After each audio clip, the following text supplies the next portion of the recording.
కోట్ల తెలంగాణ ప్రజలకు, ముఖ్యంగా తెలంగాణ రైతాంగానికి, విద్యార్థులకు, నిరుద్యోగ యువకులకు, ఉద్యమకారులకు, అమరవీరుల కుటుంబాల యొక్క ఆకాంక్షను నెరవేర్చడానికి ఈనాడు ఇందిరమ్మ రాజ్యం ప్రతిన పూనింది.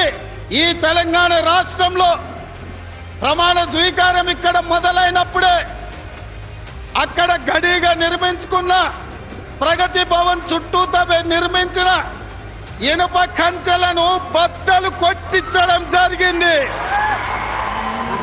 ఏంటి అసలు మీ నిరుద్యోగ సమస్య ఏంది? మిమ్మల్ని బయటికి రానిస్తలేరా? మమ్మల్ని లైబ్రరీ నుంచి బయటికి రానియకుండా గేట్లు చేసిన ఎందుకంటే ఇది ప్రజాపాలనే బయటకు చెప్పారు, కానీ ప్రజాపాలన కాదు, ఇది ఒక పనికి మాలిన పాలన. ఎందుకు అట్లా అనాల్సి వస్తుంది? ఎందుకంటే బయటగా మీరే చూస్తారు కదా, 2 లక్షల ఉద్యోగాలు ఇస్తామని చెప్పేసి మాకు ఇప్పటి వరకు 2.5 సంవత్సరాలు అవుతుంది.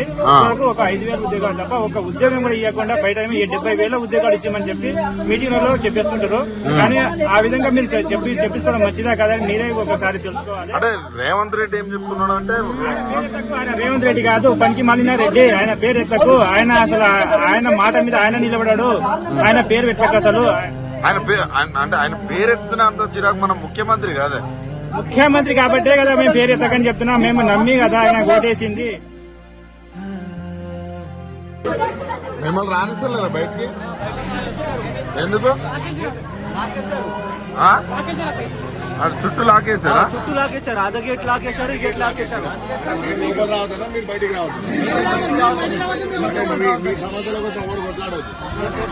మా సమస్యల కోసం మేము కొట్లాడినా కూడా మాకు అసలు గవర్నమెంట్ నుంచి ఏం రెస్పాండ్ లేదు. ఏం చేస్తాం? లోపల నుంచి బయటికి రానిస్తలేదు. బయటికి రానిస్తలేదు.